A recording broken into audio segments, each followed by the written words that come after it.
आज की कहानी का शीर्षक है गांठें।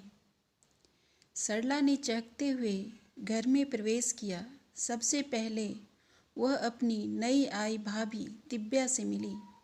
हेलो भाभी, कैसी हो? अच्छी हूँ दीदी, एक फीकी सी मुस्कान फेंककर दिव्या ने कहा और सरला के हाथ की अटैची अपने हाथ में लेते हुए धीरे से बोली, आप सफ़र में थक गई होंगी, पहले चलकर थोड़ा आराम कर लें, तब तक मैं आपके लिए चाय नाश्ता लेकर आती हूँ। सरला को बड़ा अटपटा सा लगा। 2 ही महीने तो शादी को हुए हैं। दिव्या का चमकता चेहरा बुझ सा गया है। सरला अपनी माँ से मिली तो माँ उसे गले से लिपटाते हुए बोली, अरे इतनी बड़ी अटैची लाने की क्या ज़रूरत थी? मैंने तुझसे कहा था कि अब यहाँ साड़ियों की कोई कमी नहीं है। लेकिन माँ, साड़ियाँ तो मिल जाएगी, ब्लाउज कहाँ से लाऊंगी? कहाँ दुबली पतली भाभी और कहाँ बुलडोजर जैसी मैं? सरला ने कहा, केवल काला और सफ़ेद ब्लाउज ले आती तो काम चल जाता। अरे ऐसे भी कहीं काम चल पाता है? बाथरूम में साबुन तौलिया रखते हुए दिव्या ने कटाक्ष किया था। सरला के मन में कुछ गड़ा जरूर, लेकिन उस समय वह हंसकर टाल गई। हाथ मुँह धोकर थोड़ा आराम मिला। दिव्या ने नाश्ता लगा दिया। सरला बार बार अनुभव कर रही थी कि दिव्या जो कुछ भी कर रही है महज औपचारिकता ही है, उसमें कहीं भी अपनापन नहीं है। तभी सरला को कुछ याद आया। बोली, देखो तो भाभी, तुम्हारे लिए क्या लाई हूँ। सरला ने एक खूबसूरत सा बैग दिव्या को थमा दिया। दिव्या ने उचटती सी नज़र से उसे देखा और माँ की ओर बढ़ा दिया। क्यों भाभी, तुम्हें पसंद नहीं आया? पसंद तो बहुत है दीदी, पर क्या भाभी, तुम्हारे लिए लाई हूँ, अपने पास रखो। दिव्या की असमंजस की स्थिति में उसे लिए खड़ी रही। माँ जी चुपचाप दोनों को देख रही थी। क्या बात है माँ, भाभी इतना संकोच क्यों कर रही है? अरे अब नखरे ही करते रहेगी या उठाकर रखेगी भी? पता नहीं कैसी पढ़ी लिखी है, दूसरे का मन रखना जरा भी नहीं जानती।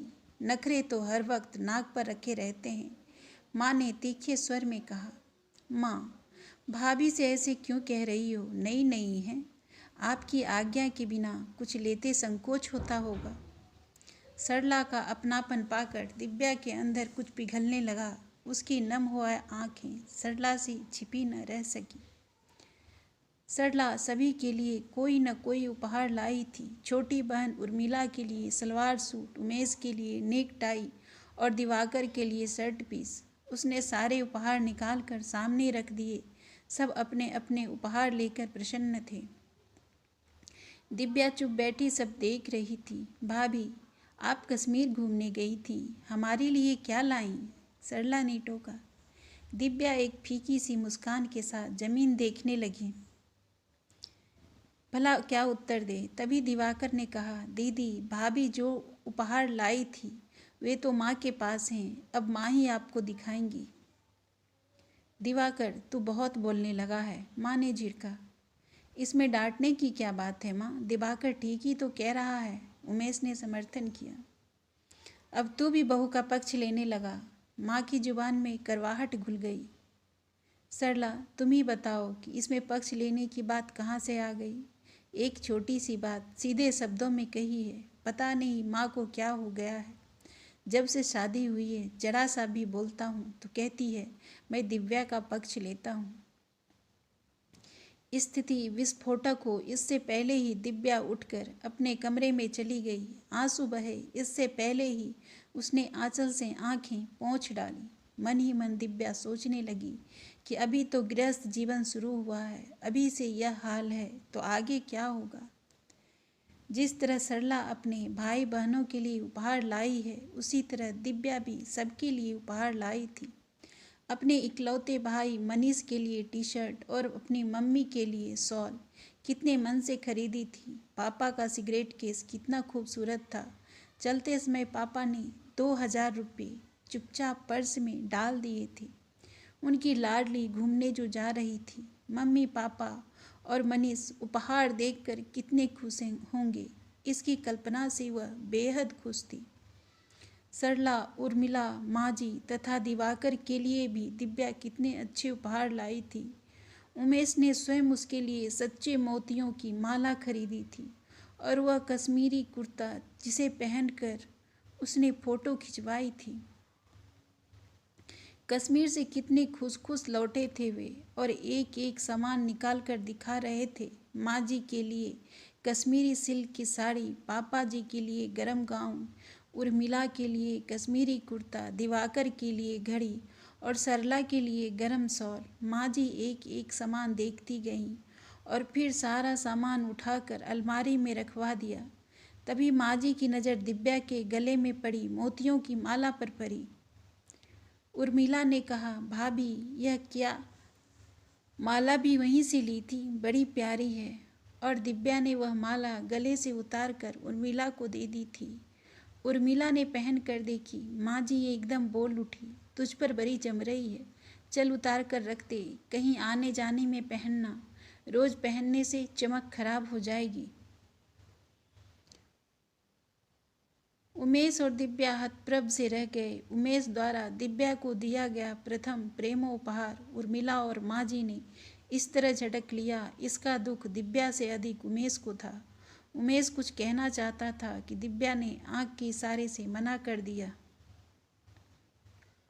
2 दिन बाद दिव्या का इकलौता भाई मनीष उसे लेने आ पहुंचा। आते ही उसने सवाल दागा, दीदी यात्रा कैसी रही, मेरे लिए क्या लाई? अभी दिखाती हूँ, कहकर दिव्या माँ जी के पास जाकर बोली, माँ जी, मनीष और मम्मी पापा के लिए जो उपहार लाई थी, जरा वे दे दीजिए।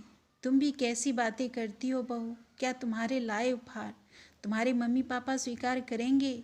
उनसे कहने की ज़रूरत क्या है? फिर कर उर्मिला का विवाह करना है, उसके लिए भी तो ज़रूरत पड़ेगा। घर देखकर चलना अभी से सीखो। सुनकर दिव्या का मन धुआं धुआं हो उठा। अब भला मनीष को वह क्या उत्तर दे? जब मन टूटता है तो बुद्धि भी साथ नहीं देती। किसी प्रकार स्वयं को संभाल कर मुस्कुराती हुई लौटकर वह मनीष से बोली, तुम्हारे जीजा जी आ जाएं तभी दिखाऊंगी। अलमारी की चाबी उन्हीं के साथ चली गई है। उस समय तो बात बन गई, लेकिन उमेश के लौटने पर दिव्या ने उसे एकांत में सारी बात बता दी। माँ से मिन्नत करके किसी प्रकार उमेश केवल मनीषी की टी शर्ट ही निकलवा पाया, लेकिन इसके लिए उसे क्या कुछ नहीं सुनना पड़ा। मायके से मिले सारे उपहार माँ जी ने पहले ही उठाकर अपनी अलमारी में रख दिए थे। दिव्या को अब पूरा यकीन हो गया था कि वह दोबारा उन उपहारों की झलक भी नहीं देख पाएगी। शादी के बाद दिव्या के रिश्तेदारों से जो साड़ियाँ मिली वे सब माँ जी ने उठा कर रख लीं और अब स्वयं कहीं पड़ोस में भी जाती तो दिव्या की ही साड़ी पहन कर जाती। उर्मिला ने अपनी पुरानी घड़ी छोड़कर दिव्या की नई घड़ी बांधना शुरू कर दी थी। दिव्या का मन बड़ा दुखता, लेकिन वह मौन रह जाती। कितने मन से उसने सारा सामान खरीदा था। समझता उमेश भी था, पर माँ और बहन से कैसे कुछ कह सकता था। क्या हो रहा है भाभी? सरला की आवाज़ सुनकर दिव्या वर्तमान में लौट आई। कुछ नहीं, आओ बैठो दीदी। भाभी तुम्हारा कमरा तुम्हारी ही तरह उखड़ा उखड़ा लग रहा है, रौनक नहीं लगती। देखो यहाँ साइड लैंप रखो, इस जगह 2 in 1 और यहाँ पर मोर वाली पेंटिंग टांगना। अच्छा बताओ तुम्हारा सामान कहाँ है, कमरा मैं ठीक कर दूँ। उमेश को तो कुछ होश ही नहीं रहता और उर्मिला को तमीज़ नहीं। सरला ने कमरे का जायजा लेते हुए कहा, आपने बता दिया, मैं सब बाद में ठीक कर लूँगी दीदी, अभी तो शाम के खाने की व्यवस्था कर लूँ। दिव्या ने उठते हुए कहा, शाम का खाना हम सब बाहर खाएंगे, मैंने माँ से कह दिया है, माँ अपना और बाबूजी का खाना बना लेगी। नहीं नहीं, यह तो गलत होगा कि माँ जी अपने लिए खाना बनाएंगी, मैं बना देती हूँ। नहीं भाभी, कुछ भी गलत नहीं होगा, तुम नहीं जानती कि कितनी मुश्किल से एक दिन के लिए आई हूँ। मैं तुमसे बातें करना चाहती हूँ और तुम भाग जाना चाहती हो। सही बताओ क्या बात है, मुंह क्यों उतरा रहता है? मैं जब से आई हूँ कुछ गड़बड़ अनुभव कर रही हूँ। उमेश भी उखड़ा उखड़ा लग रहा है, आखिर बात क्या है समझ नहीं पा रही। कुछ भी तो नहीं, आपको वहम हुआ है दीदी, सभी कुछ तो ठीक है। मुझसे झूठ मत बोलो। भाभी, तुम्हारा चेहरा बहुत कुछ कह रहा है। अच्छा दिखाओ, भैया ने तुम्हें कश्मीर से क्या दिलाया? दिव्या एक बार फिर संकोच से गड़ गई। सरला को क्या जवाब दे? यदि कुछ कहा तो समझेगी कि मैं उनकी माँ की बुराई कर रही हूँ। दिव्या ने फिर एक बार झूठ बोलने की कोशिश की। दिलाते क्या, बस घूम आए। नहीं, मैं नहीं मानती। ऐसा कैसा हो सकता है? अच्छा चलो, अपनी एल्बम दिखाओ। और दिव्या ने एल्बम सरला को थमा दी। चित्र देखते देखते सरला एकदम चिहुक उठी। देखो भाभी, तुम्हारी चोरी पकड़ी गई। यही माला दिलाई थी ना भैया। अब तो दिव्या के लिए झूठ बोलना मुश्किल हो गया। उसने धीरे धीरे मन की गांठें सरला के सामने खोल दी। सरला गंभीरता से सब सुनती रही।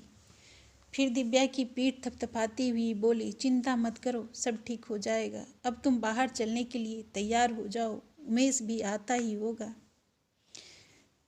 दिव्या मन ही मन डर रही थी कि हाय क्या होगा। वह सोचने लगी कि सरला से अब सब कहकर उसने ठीक किया या गलत। बाहर वह सबके साथ गई जरूर, लेकिन उसका मन जरा भी नहीं लगा। सभी चहक रहे थे, पर दिव्या सबके बीच होकर भी अकेली बनी रही। लौटने के बाद सारी रात अजीब कसम में बीती। उमेश भी दिव्या को परेशान देख रहा था। बार बार पूछने पर दिव्या ने सिरदर्द का बहाना बना दिया। दूसरे दिन सुबह नाश्ते के बाद सरला ने कमरे में आकर कहा, भैया आज आप दफ्तर की छुट्टी मैटनी आपकी दफ्तर की छुट्टी मैटनी शो देखने चलेंगे। उर्वशी में अच्छी फिल्म लगी है। वह जल्दी जल्दी काम से निपटे। दिव्या पिक्चर जाने के लिए तैयार होने लगी। तभी उर्मिला ने आकर कहा, भाभी, माँ ने कहा है आप यह माला पहनकर जाएंगी। और माला के साथ ही उर्मिला ने घड़ी भी ड्रेसिंग टेबल पर रख दी। दिव्या को बड़ा आश्चर्य हुआ। उमेश भी कुछ नहीं समझ पा रहा था, आखिर यह चमत्कार कैसे हुआ। सब पिक्चर देखने गए, लेकिन उर्मिला और माँ जी घर पर रह गए। दिव्या और उमेश पिक्चर देखकर लौटे तो जैसे उन्हें अपनी ही आंखों पर विश्वास नहीं हो पा रहा था। वह कमरा तो उनका अपना नहीं था। सभी कुछ एकदम बदला बदला सा था। दिव्या ने देखा सरला पीछे खड़ी मुस्कुरा रही है। दिव्या को समझते देर न लगी कि यह सब सारा चमत्कार सरला दीदी की वजह से हुआ है। उमेश कुछ समझा कुछ नहीं। शाम की ट्रेन से सरला को जाना था। सभी तैयारियां हो चुकी थी। दिव्या सरला के लिए चाय लेकर माँ जी के कमरे में जा रही थी। तभी उसने सुना सरला दीदी कह रही थी, माँ, दिव्या के साथ जो सलूक तुम करोगी वही सलूक वो तुम्हारे साथ करेगी तो तुम्हें बुरा लगेगा।